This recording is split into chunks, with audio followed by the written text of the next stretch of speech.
जी student, एक bonus activity मैंने आप लोगों को दी थी जो करके आप लोगों ने व्हाट्सएप ग्रुप में सबमिट करवानी थी। मैंने चेक कर ली है ऑलमोस्ट सबकी, ठीक है। लेकिन जो फर्स्ट स्टूडेंट ने सबमिट करवाया था SM अनस आई गेस, उनका जो है वो मुझे ज़्यादा एक्यूरेट और ज़्यादा बेटर लगा। फिर ऐसा लगा कि उन्हीं का देखकर फिर सबने जो है वो सबमिट करवाया है।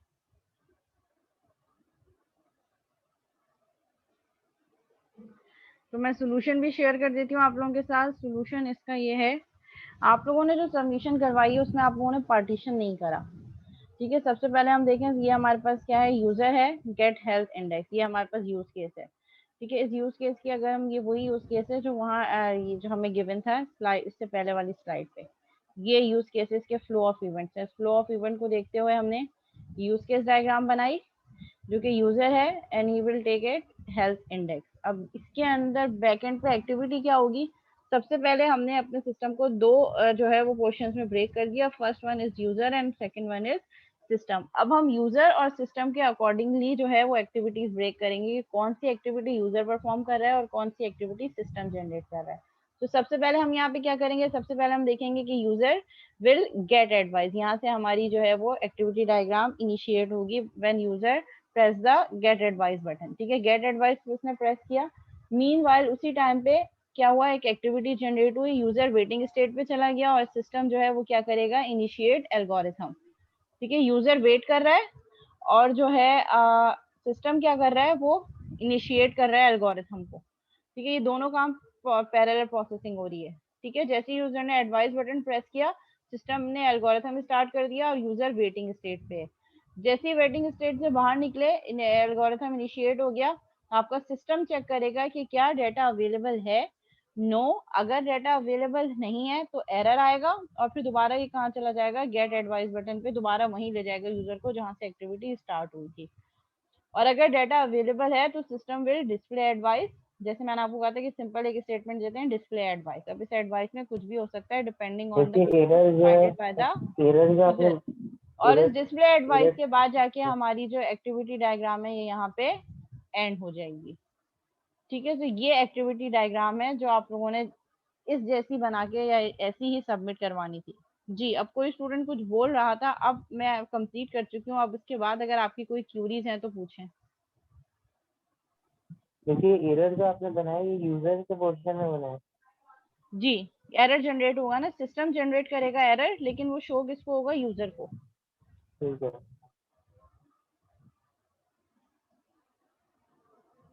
ठीक है, सिस्टम वो display error message which shows enable to show the advice, please try again. So वो दोबारा गेट एडवाइस बटन पे दोबारा यूजर को शो करेगा। जी, यहाँ तक कोई सवाल?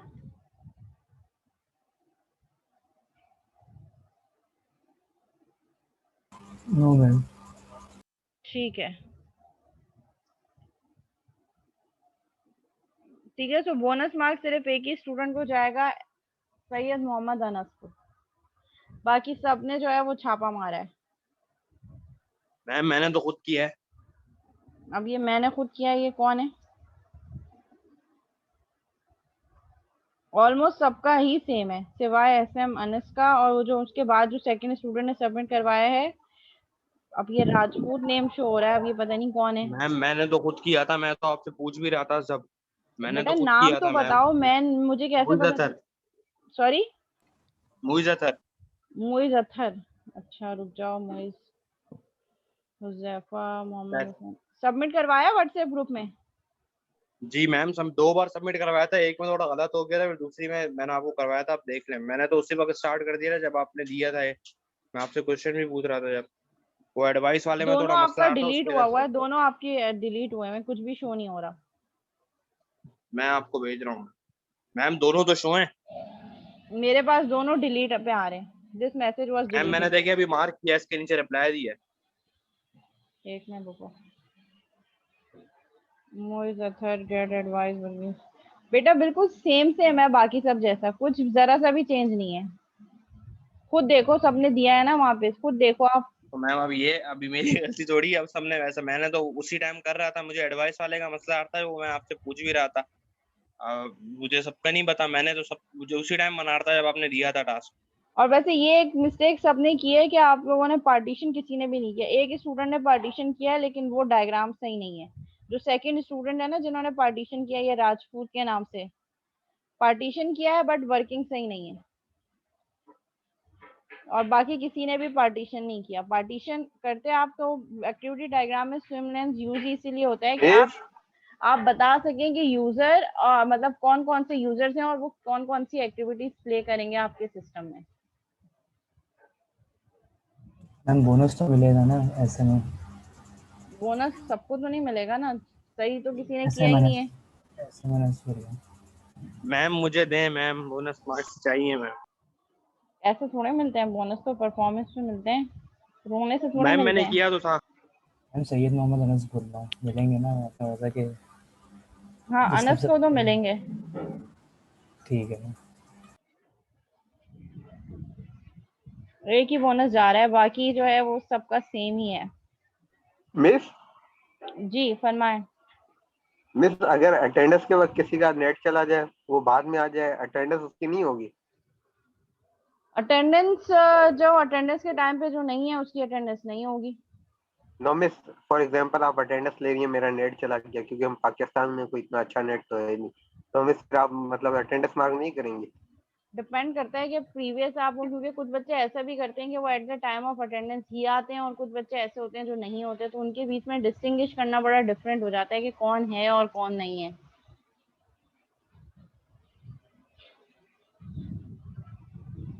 मिस ये वैसे गलत नहीं है, मतलब मिस हम पूरी क्लास में, क्योंकि नेट कभी भी बंद हो जाता है तो लेकिन अब क्या कर सकते हैं, अब कुछ किसी चीज पे तो कॉम्प्रोमाइज करना पड़ेगा ना, इसलिए हमने पहले से मैसेजेस गए हुए हैं कि जो है ना आपने अपने नेट और ये सारी चीजें प्रोवाइड रखनी है, तैयार रहना है हर वक्त, ताकि इस तरीके के इश्यूज ना आए।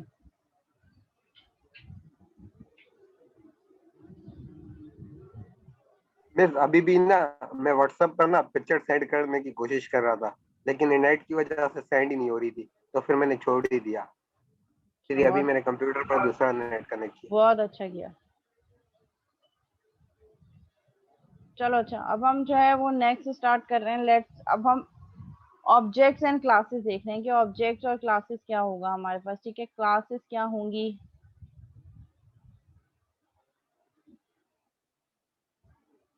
ठीक है, ऑब्जेक्ट क्या होगा और क्लासेस क्या होंगी हमारे पास। ठीक है, हमारे पास जो है बेसिकली जब हम बात कर रहे होते हैं ऑब्जेक्ट ओरिएंटेड प्रोग्रामिंग की, तो उसमें हम मैपिंग कर रहे होते हैं अपने सारे रियल वर्ल्ड कंपोनेंट्स की, यानी कि जो चीज़ों की एग्जिस्टेंस फिजिकल वर्ल्ड में है हम उसको अपने प्रोग्राम में मैप कर रहे होते हैं। सो बेसिकली एन ऑब्जेक्ट क्या है, is a representation of an entity either real world और कॉन्सेप्चुअल। जो ऑब्जेक्ट हम जिसको बना रहे हैं वो हमारे पास कोई भी एक ऐसी एंटिटी हो सकती है जो रियल वर्ल्ड की भी हो सकती है, और कोई कॉन्सेप्चुअल ऑब्जेक्ट भी हो सकता है जो कि सिर्फ एक कॉन्सेप्ट हो जिसकी रियल वर्ल्ड में एग्जिस्टेंस ना हो।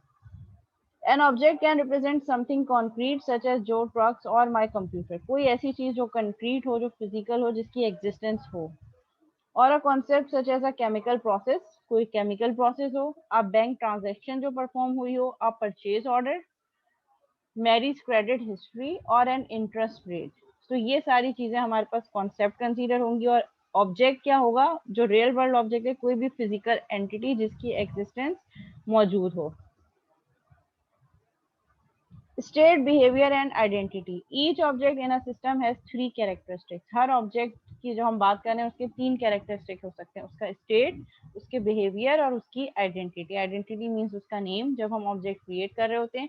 स्टेट, डिफरेंट ऑब्जेक्ट एट्रीब्यूट्स के through.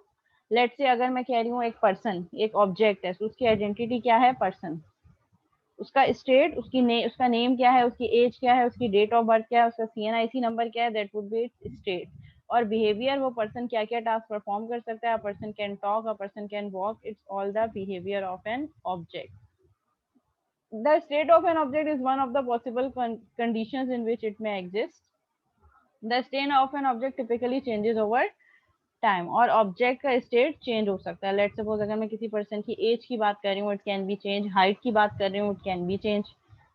It is defined by a set of properties called attributes. और आप किसी भी ऑब्जेक्ट के स्टेट को कैसे डिटरमाइन कर सकते हैं, with the help of attributes. जैसे मैंने कहा कि एज है, हाइट है, नेम है, so these all are the attribute जो उस ऑब्जेक्ट का स्टेट डिटरमाइन कर रहे हैं. With the values of the properties, उन प्रॉपर्टीज की वैल्यूज होंगी जो उसका स्टेट बता रही होंगी, plus the relationship the object में है विद अदर ऑब्जेक्ट. और अगर वो ऑब्जेक्ट किसी और ऑब्जेक्ट के साथ कोई रिलेशनशिप फॉर्म कर रहा है तो वो भी आप जो है वो शो कर सकते हैं with the reference of another variable name. For example a course offering object, अभी हम वही वाले सिनेरियो वापस लेंगे, कोर्स ऑफरिंग जो हम केस स्टडी डिस्कस कर रहे हैं. For example, a course offering object in the registration system may be in of two different states, open and close. या तो एक कोर्स का क्या स्टेट होगा, इट्स ओपन फॉर रजिस्ट्रेशन, और it can be close for the registration. Count complete हो गया, अब हम फर्दर कैलकुलेशन नहीं, फर्दर रजिस्ट्रेशन नहीं कर सकते, ये आईडी क्लोज हो गई. अक्सर हम सुनने में आपके पास जब आप रजिस्टर करवाने जा रहे होते हैं तो ये आपको जो है वो फीडबैक मिलता है कि नहीं अभी जो है आईडी क्लोज हो गई है, सारी रजिस्ट्रेशन कंप्लीट हो गई है. If the number of students registered for a course offering is less than 10.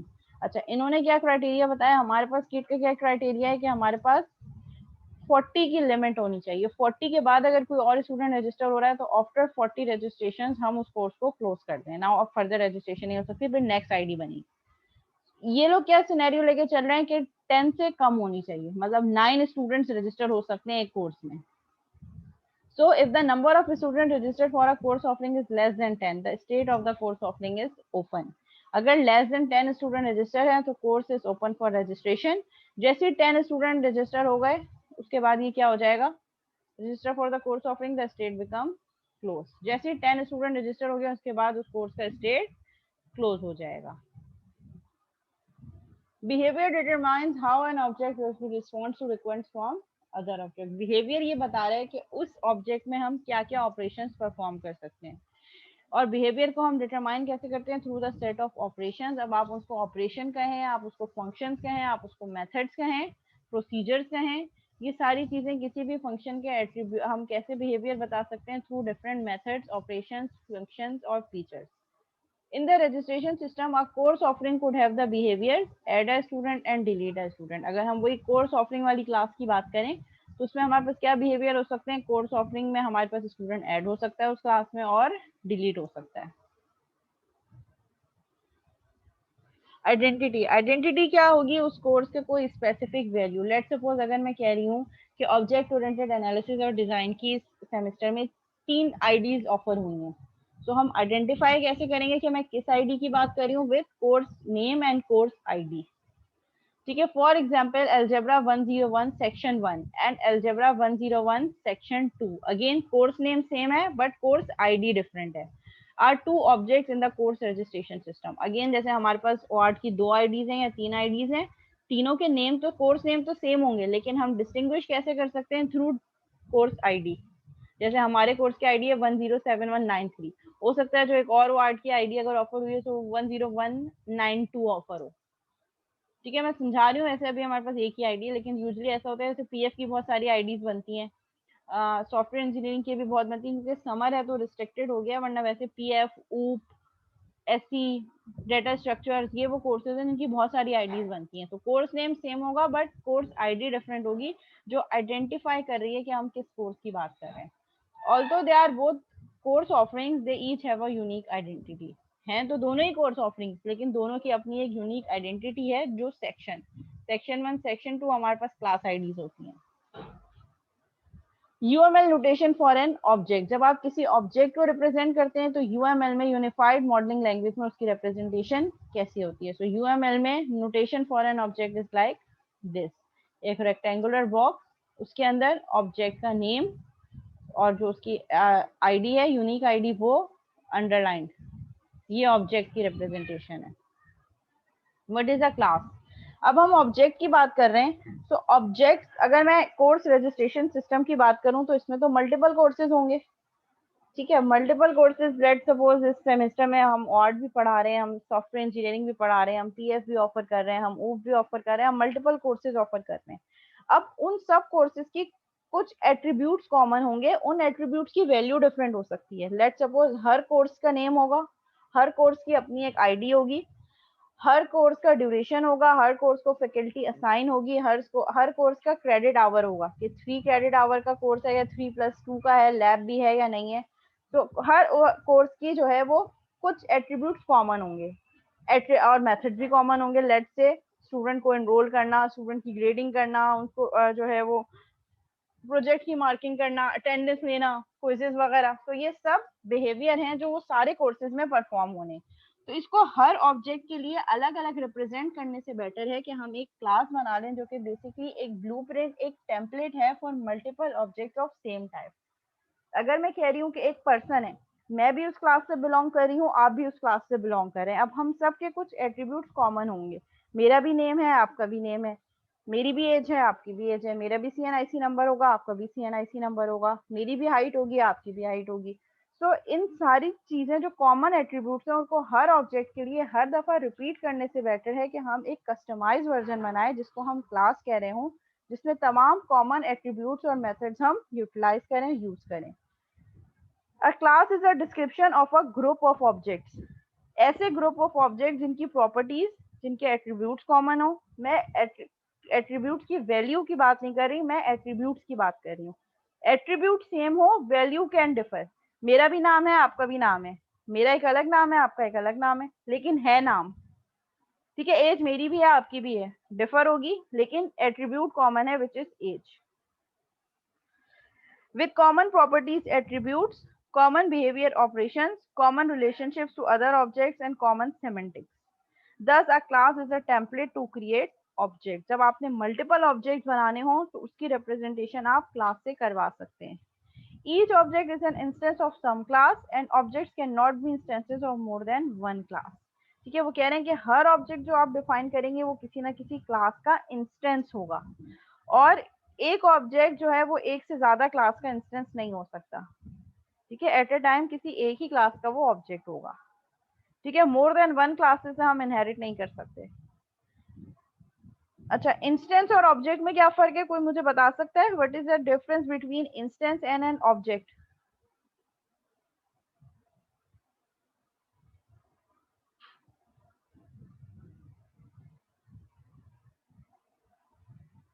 Ji class, instance और ऑब्जेक्ट में क्या डिफरेंस होगा? किसमें?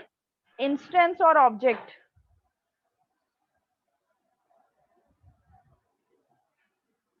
मैम इंस्टेंस तो कॉपी को बोलते हैं ऑब्जेक्ट की, और जबकि ऑब्जेक्ट मेमोरी एड्रेस पर होता है। नहीं, अगर आपको रियल लाइफ एग्जांपल से एक्सप्लेन कर सकें।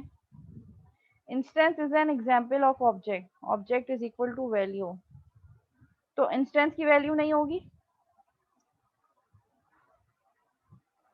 मैम जैसे कि इंस्टेंस की हम बात करें वो इसकी कॉपीज होंगी, जैसे कि एक ही टाइप की होंगी वो, लाइक जैसे कि फर्नीचर है तो चेयर है या स्टूल है, मतलब वो लकड़ी से, मतलब टाइप एक ही होगी। मैं इंस्टेंस के हवाले से बात कर रहा हूँ। नहीं, वो आप इनहेरिटेंस की तरफ जा रहे हैं। ऑब्जेक्ट और इंस्टेंस में ये डिफरेंस है कि हर ऑब्जेक्ट इंस्टेंस ही बनता है, लेकिन हर जो लाइव एक्टिव पार्टिसिपेंट है, जो एक्टिव ऑब्जेक्ट है, वो इंस्टेंस होगा। लेट सपोज मैं आपको रियल वर्ल्ड से एग्जांपल ऐसे देती हूँ कि हमारे पास जो क्लास आईडी है OARD 107193, ठीक है, ये एक करंट ऑब्जेक्ट है। ठीक है, इस ऑब्जेक्ट के अंदर, बल्कि हम इसको कह रहे हैं कि एक ऐसा ऑब्जेक्ट है जो इंस्टेंस है, जो अभी इस पूरे सेमेस्टर में एक्टिव है। और ऑब्जेक्ट वो होंगे, वो प्रीवियस कोर्सेज भी ऑब्जेक्ट होंगे जो ऑफर होके खत्म हो चुके, जो लास्ट सेमेस्टर के कोर्सेज थे वो ऑब्जेक्ट हैं, लेकिन जैसे उनकी लाइफ खत्म हो गई, they are still objects but they are not instance. Instance are current active participants, current active object. Further example क्या होगी कि मेरे पास ये OARD की क्लास है, ठीक है, इसमें 40 स्टूडेंट रजिस्टर्ड हैं, तो वो तमाम के तमाम registered students are object of this class OARD। लेकिन अगर मैं इंस्टेंस की बात करूं तो अभी मेरे पास कितने पार्टिसिपेंट्स मौजूद हैं? 34 including me, so total students कितने हैं? 33। सो वो 40 के 40 ऑब्जेक्ट्स हैं जो रजिस्टर्ड हैं, और अभी राइट नाउ जितने प्रेजेंट हैं, जितने एक्टिव हैं, उन 40 में से 33 they all are instances.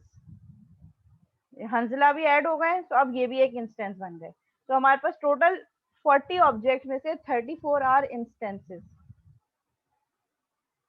Ma'am जैसे कि जिन लोगों की डेथ हो जाती है तो वो ऑब्जेक्ट बन चुके हैं, और अभी हम जिंदा है तो हम इंस्टेंसेस हैं। हम बस सिंपल डिफरेंशिएट ये कर रहे हैं कि हर इंस्टेंस ऑब्जेक्ट ही है, लेकिन वो ऑब्जेक्ट है जो अभी एक्टिव है, जो पार्टिसिपेट कर रहा है, और जो एक्टिव नहीं है वो ऑब्जेक्ट है। जब वो इनिशियलाइज होगा तो वो इंस्टेंस बन जाएगा। हर वो लाइव ऑब्जेक्ट जो अभी एक्टिव है, हम उसको कह रहे हैं कि वो एक इंस्टेंस है। इंस्टेंस बेसिकली ऑब्जेक्ट ही है। वो 40 के 40 स्टूडेंट जो इस क्लास आईडी में इनरोल्ड हैं, वो सारे के सारे ऑब्जेक्ट्स हैं। बट उनमें से जो अभी इस एक्टिविटी में इस क्लास में प्रेजेंट हैं, जो एक्टिव हैं, वो उन ऑब्जेक्ट में से वो 33 34 आर इंस्टेंस। तो इंस्टेंस आर बेसिकली ऑब्जेक्ट ही है, लेकिन वो ऑब्जेक्ट जो अभी लाइव हैं, जो अभी एक्टिव हैं। देखिए, each object is an instance of some class. हर ऑब्जेक्ट जो है वो किसी ना किसी क्लास का इंस्टेंस है। तो instance are basically object. For example, the course offering class may be defined with the following characteristics. अगर हम course offering की क्लास की बात करें तो उसके attributes होंगे। attributes क्या होगी कि कोर्स की लोकेशन क्या है, ठीक है, किस रूम में ऑफर हो रहा है वो कोर्स, और उसका टाइम क्या है, किस टाइम पे ऑफर हो रहा है। ऑपरेशंस उस पर क्या क्या हो सकते हैं कि हमें रिट्रीव करें लोकेशन, कि किस लोकेशन में लेट से कोई स्टूडेंट फर्स्ट टाइम की आया है, अब वो चाह रहा है वो एडमिशन ऑफिस जाएगा, वो पूछेगा कि ORT की क्लास जो है ये इस रूम में, ये रूम कहाँ पे है। Retrieve location, retrieve time of day, किस टाइम पे क्लास होगी। Add a student to the offering, किसी भी स्टूडेंट को,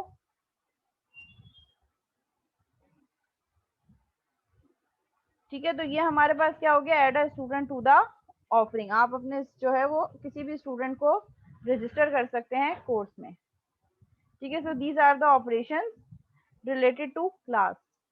अ good class should have one major theme. वो कह रहे हैं कि एक गुड क्लास की एग्जांपल क्या होगी, जो इंफॉर्मेशन है वो उसकी मेजर थीम को वो स्टोर करे। A class that has the capability of maintaining information about a student and the information about all the course offerings that the student has taken over the year is not a good class since it does not have one major theme. वो कह रहे हैं कि अगर आप सारी information एक ही class में दे देंगे, सो आप लेट सपोज एक ही क्लास है जो स्टूडेंट की इंफॉर्मेशन को भी स्टोर कर रही है, और वो स्टूडेंट पूरे साल में कौन कौन से कोर्सेज में एनरोल्ड है उसकी इंफॉर्मेशन भी स्टोर कर रही है, so that class could not be consider as a good class. This class should be split into related classes, student and student history. तो ऐसी क्लास को आप दो क्लासेस में ब्रेक करते हैं, एक स्टूडेंट जिसमें स्टूडेंट से रिलेटेड सारी इंफॉर्मेशन, और एक स्टूडेंट हिस्ट्री की क्लास जिसमें हर स्टूडेंट का जो ऑब्जेक्ट बन रहा है उससे रिलेटेड उसकी हिस्ट्री स्टोर हो सके। एक ही क्लास में आपने बहुत सारा काम कर दिया, तो class should be highly cohesive, means उसमें सिंगल हेडेड काम हो रहा हो, एक मेजर थीम को वो कवर कर रही हो। अच्छा, तो आपको जनरल लैब में बैठ के क्लास लेने को किसने कहा था, अब्दुल रहमान? ये क्लास तो हमारी ऑनलाइन हो रही है ना बेटा, और जाहिर है 3:40 यूनिवर्सिटी का टाइम है, तो 3:30 पे वो ऑफ करेंगे, वाइंड अप करते करते जो है वो आपको टाइम लगेगा, जाहिर है 10 मिनट, तो इसलिए वो पहले ही ऑफ करा रहे हैं क्लास।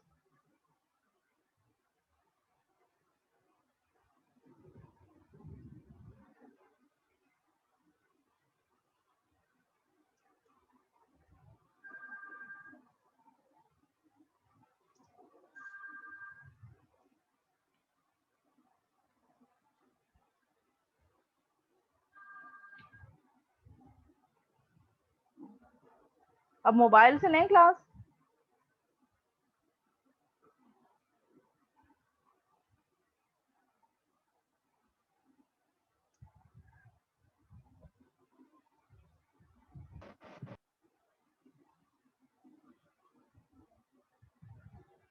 अच्छा जी, यहाँ तक कोई सवाल? ये तो सारी ऑब्जेक्ट ओरिएंटेड प्रोग्रामिंग की चीजों को ही हम रिपीट कर रहे हैं।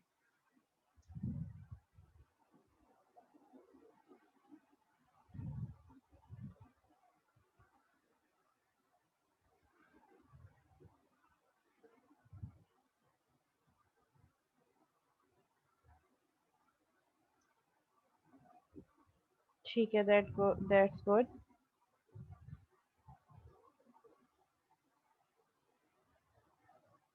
अब्दुल रहमान नाम का तो कोई भी स्टूडेंट हमारी क्लास में एनरोल नहीं है। ये कौन है अब्दुल रहमान जो मैसेज सेंड कर रहे हैं?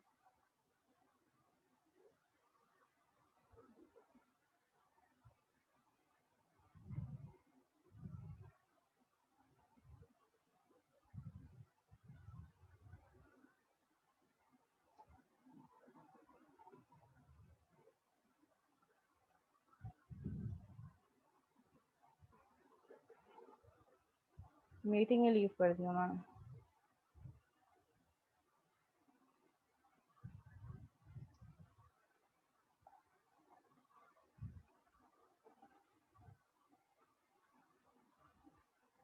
अच्छा जी, कंटिन्यू करते हैं।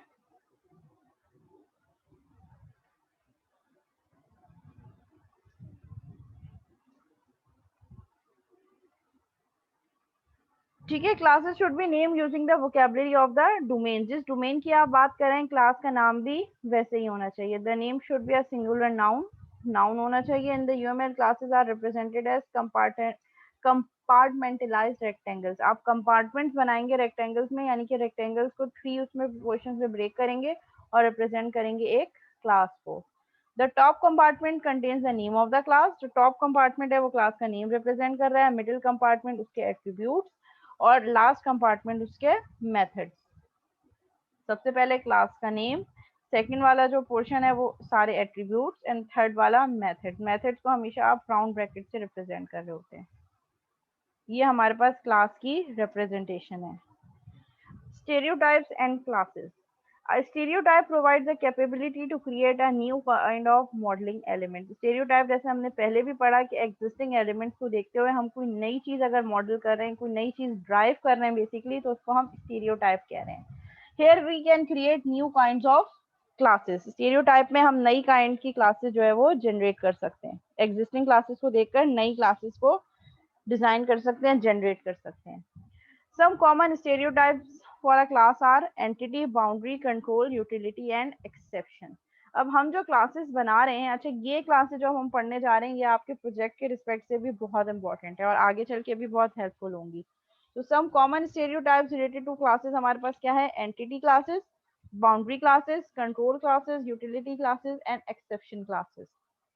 ठीक है, अगर हमारे कोड में कोई ऐसा पोर्शन है जो एक्सेप्शन हैंडलिंग कर रहा है, उसको उसी सेम क्लास में रखने के बजाय हम एक और क्लास बनाएंगे और उस क्लास में पूरा ट्राई एंड कैच का कोड डाल देंगे और उस क्लास को हम कहेंगे कि वो एक एक्सेप्शन हैंडलिंग क्लास है।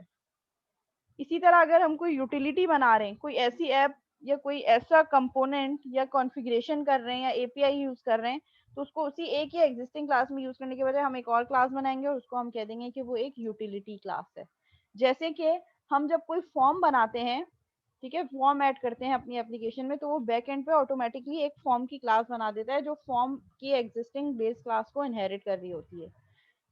सो हम उसी क्लास में सारी फंक्शनैलिटी और सारे एट्रीब्यूट्स और पर्सन की सारी जो है वो एट्रीब्यूट्स और ऑपरेशंस देने के बजाय हम उस क्लास को, जो फ्रंट एंड क्लास है जो कि सिर्फ यूजर के इंटरेक्शन के लिए यूज हो रही है, हम उस क्लास को कहेंगे कि वो एक बाउंड्री क्लास है जिसके थ्रू यूजर हमारे सिस्टम में सिर्फ एंटर हो सकता है। सो एक ही क्लास में सारे काम करने के बजाय हम क्लास की फंक्शनैलिटी को स्प्लिट कर देंगे इन क्लासेस में। सो जहाँ पे फ्रंट एंड आएगा वो हमारे पास बाउंड्री क्लासेस होंगी। अब बाउंड्री क्लासेस से डेटा, लेट से मैं कह रही हूँ कि मुझे यूजर को रजिस्टर करवाना है, ठीक है, अब किसी पर्सन को रजिस्टर करवाना है, पर्सन का नेम हम इनपुट पूछ रहे हैं, हम पर्सन का एज इनपुट पूछ रहे हैं और उसकी जो है वो सीएनआईसी नंबर। ये 3 एट्रीब्यूट्स मेरे पास फॉर्म पे शो हो रहे हैं। 3 लेबल्स हैं, 3 टेक्स्ट बॉक्सेस हैं और एक बटन होगा एंटर इन्फॉर्मेशन। जैसे ही तीनों इन्फॉर्मेशन यूजर ने टेक्स्ट बॉक्सेस में डाल दी और एंटर इन्फॉर्मेशन का बटन क्लिक किया, सो बटन के क्लिक होने पे, बटन क्योंकि फॉर्म के अंदर है तो वो बाउंड्री क्लास के अंदर बटन हो। लेकिन अब ये सारी इन्फॉर्मेशन जो मैंने 3 इन्फॉर्मेशन दी है, यूजर का नेम, उसकी एज और सीएनआईसी नंबर, ये सारे के सारे एक क्लास में जाएं जो कि पर्सन की क्लास बनी हो, अलग से एक क्लास उस फॉर्म के अलावा। उस पर्सन की क्लास में ये तीनों एट्रीब्यूट्स हो, कंस्ट्रक्टर्स हो और ऐड का मेथड हो जो कि डेटाबेस में जाके एंट्री कर रहा हो। जब फॉर्म पर से बटन क्लिक हुआ, फॉर्म के बटन क्लिक इवेंट होने पर उसी फॉर्म पे ऑब्जेक्ट बने उस पर्सन की क्लास का, जो हमने एक और एंटिटी क्लास बनाई थी, उस क्लास का ऑब्जेक्ट बने और उस ऑब्जेक्ट के नाम के थ्रू या तो आप कंस्ट्रक्टर के थ्रू या प्रॉपर्टीज के थ्रू वो सारी इंफॉर्मेशन उसको आप कोड में सेंड करें उस एंटिटी क्लास में जो पर्सन की क्लास है, और फिर उस ऑब्जेक्ट के नाम के साथ उसका ऐड रिकॉर्ड वाला मेथड कॉल करें और फिर उस क्लास के थ्रू जो ऐड मेथड वाला क्लास है वो डेटाबेस में आपका जो है डेटा एंट्री कर दे, that would be control class. तो आपने अपनी एप्लीकेशन के टास्क को ऐसा ना हो कि एक ही क्लास में सारा काम हो रहा हो, बटन के क्लिक करने पे पूरा का पूरा डाटा डेटाबेस में जा रहा है। यही काम आपने अपने प्रोजेक्ट में नहीं करना जो आपने ऊप में किया होगा कि फॉर्म बेस्ड एप्लीकेशन है। अभी भी मैंने लास्ट टाइम जो बच्चों को ऊप पढ़ाई थी तो मैंने उनको स्ट्रिक्टली पहले ही बता दिया था कि बच्चे ये करते हैं, समझते हैं कि फॉर्म बेस्ड एप्लीकेशन जो है वो ऊप है। Windows form based application is not object oriented programming. Object oriented programming is something else. Object oriented programming ये है कि आपके पास अलग अलग क्लासेस हैं और हर क्लास अपना रोल प्ले कर रही है। बाउंड्री क्लास जो कि यूजर इंटरफेस है, जो फॉर्म है, वो सिर्फ यूजर से इंफॉर्मेशन ले रही है और इंफॉर्मेशन लेके एंटिटी क्लास जो आपकी एक्चुअल ऊप की क्लास है वहां डाटा पास कर रही है। और ऊप की क्लास में कुछ मेथड्स हैं, जो कनेक्शन स्ट्रिंग्स है, जो क्यूरीज हैं, जो डाटा एक्चुअल डेटाबेस में डाल रहे हैं। बच्चे क्या करते हैं, फॉर्म पे क्लिक करने पे ही फॉर्म के बैकएंड पे ही डायरेक्ट कोड होता है, डेटाबेस से कनेक्टिविटी और क्यूरी चला देते हैं। ऐसा नहीं होगा। इसकी प्रैक्टिकल एग्जांपल मैं आपको कल दूंगी विजुअल स्टूडियो और एसक्यूएल सर्वर पे इसको चला के। ठीक है, मैंने एक लेक्चर इसका पहले भी दिया था, एक एप्लीकेशन बच्चों को छोटी सी बना के दिखाई थी। या तो मैं वो वीडियो शेयर कर दूंगी या मैं आपको पूरा विजुअल स्टूडियो पे परफॉर्म करके बताऊंगी कि किस तरीके से काम होना चाहिए, so दैट आप अपने प्रोजेक्ट में वही चीज फॉलो करें। Icons for the stereotypes of control entity and boundary are supplied. These stereotypes अब वो कह रहे हैं कि हम कैसे रिप्रेजेंट करेंगे कि बाउंड्री क्लासेस कौन सी हैं, एंटिटी क्लासेस कौन सी हैं एंड कंट्रोल क्लासेस कौन सी हैं। देखिए, वही एक एक्टिविटी थी, उसको हमने 4 डिफरेंट क्लासेस में ब्रेक कर दिया। यानी कि क्लासेस को हमने इंडिपेंडेंट बना दिया। एक ही क्लास में इतना ज्यादा टास्क ओवरबर्डनाइज करने के बजाय हमने अलग अलग टास्क डिवाइड कर दिए। हमने ये कहा कि जो रजिस्ट्रेशन फॉर्म है वो बाउंड्री क्लास है। यानी कि आपका यूजर जो है, जो स्टूडेंट है, वो क्या करेगा, वो रजिस्टर करेगा कोर्स के लिए जो सिर्फ उसको कोर्स व्यू हो रहे होंगे। ठीक है, मेरे पास 5 कोर्सेज व्यू है, मैंने कहा कि मैंने पीएफ पढ़ लिया, ऊपर लिया, मुझे डाटा स्ट्रक्चर्स पढ़ना है। तो मैं क्या करूंगी, अपने फॉर्म से डाटा स्ट्रक्चर को सिलेक्ट करूंगी। जैसे ही मैंने डाटा स्ट्रक्चर को सिलेक्ट किया, वो इन्फॉर्मेशन कहाँ चली जाएगी, कोर्स ऑफरिंग की क्लास में। कोर्स ऑफरिंग की एक अलग क्लास है। तो मैंने जो user interface Windows form application से जो कोर्स सिलेक्ट किया, उसकी इंफॉर्मेशन उठी, वो क्लास सिर्फ इंटरेक्शन के लिए, यूजर और सिस्टम का इंटरेक्शन। उसने इंफॉर्मेशन उठाई और रिट्रीव करके कोर्स ऑफरिंग की क्लास में, जो कि मेरी एंटिटी क्लास है, जो कोर्स का नेम उठाएगी। मैंने जो कोर्स सिलेक्ट किया, let's suppose data structures and algorithm, course offering की क्लास उस कोर्स का नाम उठाएगी, उसकी आईडी उठाएगी कि कौन सी आईडी मैंने सिलेक्ट की है, उसकी ड्यूरेशन, उसका टाइम, कौन सी फैकल्टी पढ़ा रही है, और उसमें जिस स्टूडेंट ने वो रिक्वेस्ट किया उसका नेम कर देगी कि इस स्टूडेंट ने इस कोर्स के लिए रजिस्ट्रेशन की है। फिर उसके बाद रजिस्ट्रेशन मैनेजर जो कंट्रोल क्लास है, वो डेटाबेस में एंट्री कब करेगा, कुछ चेक्स की बेसिस पे कि डाटा स्ट्रक्चर्स के प्री रिक्विजिट क्या क्या है, कि डाटा स्ट्रक्चर पढ़ने से पहले जरूरी है कि बच्चे ने ऊप भी क्लियर किया और पीएफ भी। तो ये रजिस्ट्रेशन मैनेजर की क्लास बैक एंड पे ये चेकिंग कर रही होगी कि उस स्टूडेंट ने जो है, जिसने रजिस्टर करवाया है डाटा स्ट्रक्चर की आईडी, उसने ऊप और पीएफ क्लियर किया है या नहीं किया, उसकी सेमेस्टर फी क्लियर है या नहीं है, और ये जो कोर्स है डाटा स्ट्रक्चर, इसकी लिमिट 10 से ज्यादा तो नहीं है। मतलब अगर 10 स्टूडेंट इसमें रजिस्टर हो तो नहीं गए, अगर नहीं हो गए, सारे कंडीशन चेक है, तो इस स्टूडेंट को इनरोल कर दो। और अगर नहीं होता, कोई एरर आता है, कोई एक्सेप्शन आती है, तो उसको अलग से, एक्सेप्शन की हमने एक अलग से क्लास बनाई है जो ट्राई एंड कैच वाला मैकेनिज्म हमने यूज किया, और उसमें वो एरर शो कर देगा। तो हर काम हमने according to the role break कर दिया। एक ही क्लास में सारा काम करने के बजाय हमने क्लासेस को क्या कर दिया, डिवाइड कर दिया according to their functionality, according to their role. Entity classes क्या होती है हमारे पास, this type of class may reflect a real world entity or it may be needed to perform task internal to the system। वो task जो आपके system के internal होंगे, जो फ्रंट एंड पे नजर नहीं आ रहे होंगे। फ्रंट एंड पे बाउंड्री भी होगा, जो यूजर इंटरफेस है, यूजर इंटरफेस का सारा काम बाउंड्री क्लास पे, और सिस्टम की जो इंटरनल फंक्शनैलिटी है वो एंटिटी क्लासेस में। This first step is to examine the responsibility documented in the flow of events for the identified use cases, what the system must do। अब entity classes कौन कौन सी बनेंगी, ये आप कैसे डिटरमाइन कर सकते हैं, वो जो फ्लो ऑफ इवेंट्स आपने बताए थे सिस्टम के यूज केसेस के, आप उसको देख के बताएं कि सिस्टम ने क्या क्या फंक्शनैलिटी परफॉर्म करनी है। Entity classes typically are classes that are needed by the system to accomplish some responsibility। वो responsibility जो आपने flow of events में बताई हैं, उनकी implementation आप entity classes से कर रहे होते हैं। The nouns and noun phrases used to describe the responsibility may be a good starting point। आप entity class का नाम क्या रखेंगे, noun, और noun phrases जो कि ये determine कर रहे हो कि वो class क्या काम कर रही है। The initial list of nouns must be filtered because it could contains nouns that are outside the problem domain.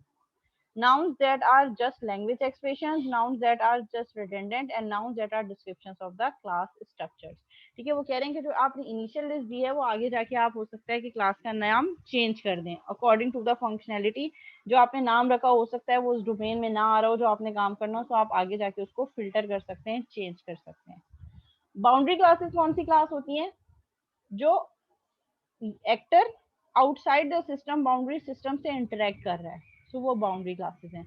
They can provide the interface to a user और अनदर सिस्टम, के कोई और सिस्टम या यूजर आपके system में enter कैसे होगा. जैसे अगर हम एटीएम की बात करें तो ATM machine itself is an example of boundary class, जो आपके बैंक से आपको लिंक कर रही है. बैक एंड पे कौन सी क्लास है? बैंक. मेन फंक्शनैलिटी कौन प्रोवाइड कर रहा है? बैंक. जबकि एटीएम क्या है? एक सर्विस प्रोवाइडर है जो यूजर को बैंक से इंटरेक्ट करवा रही है. Boundary classes are used to model the system interfaces. जितने भी सिस्टम के इंटरफेसेस होते हैं जो यूजर इंटरफेसेस हैं, that are example of boundary classes. For example you may model a window but not model each of its dialog boxes and buttons. ठीक है, आपने क्या किया? आपने एक विंडो बना दी, लेकिन आपने क्या किया? उसके जो है बटन्स और डायलॉग बॉक्सेस नहीं किए कि यहाँ पे बटन पे क्लिक होने पे क्या रिजल्ट आएगा, इस बटन को क्लिक करने पे मेरी इंफॉर्मेशन, मेरा पेज कहाँ नेविगेट होगा. At this point, you are documenting the user interface requirements, not implementing the interface. इस पॉइंट पे आप क्या कर रहे हैं? आप सिर्फ डॉक्यूमेंट कर रहे हैं कि इंटरफेस रिक्वायरमेंट्स क्या हैं, लेकिन आप उस इंटरफेस को अभी इम्प्लीमेंट नहीं कर रहे. आपने सिर्फ ड्रैग एंड ड्रॉप कंट्रोल कर दिया, अभी फंक्शनैलिटी और इम्प्लीमेंटेशन नहीं दी. Control classes. The control classes are responsible for the flow of events in the use case. Control class एक क्लास से दूसरी क्लास में डेटा नेविगेट कैसे करना है.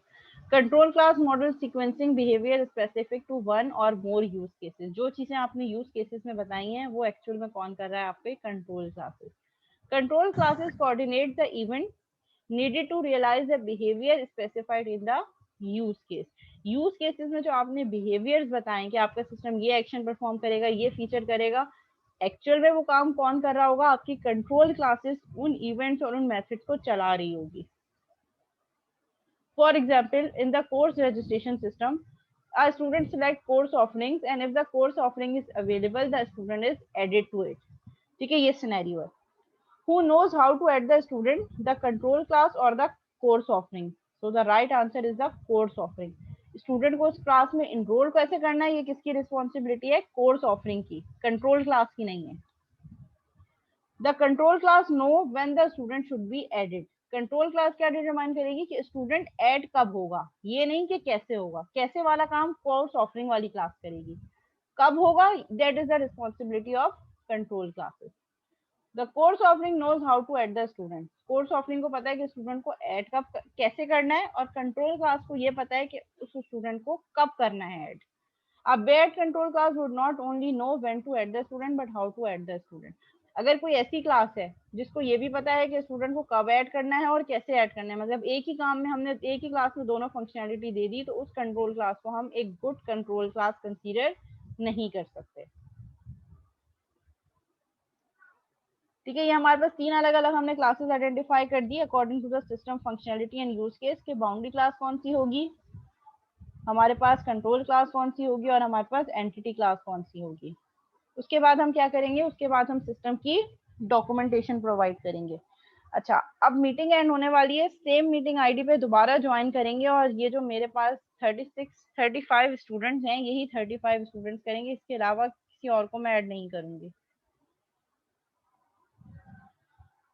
ठीक है, मीटिंग एंड होने वाली है. फौरन मीटिंग आईडी पे दोबारा ज्वाइन करेंगे without any delay, so that हम क्लास जल्दी खत्म कर सकें.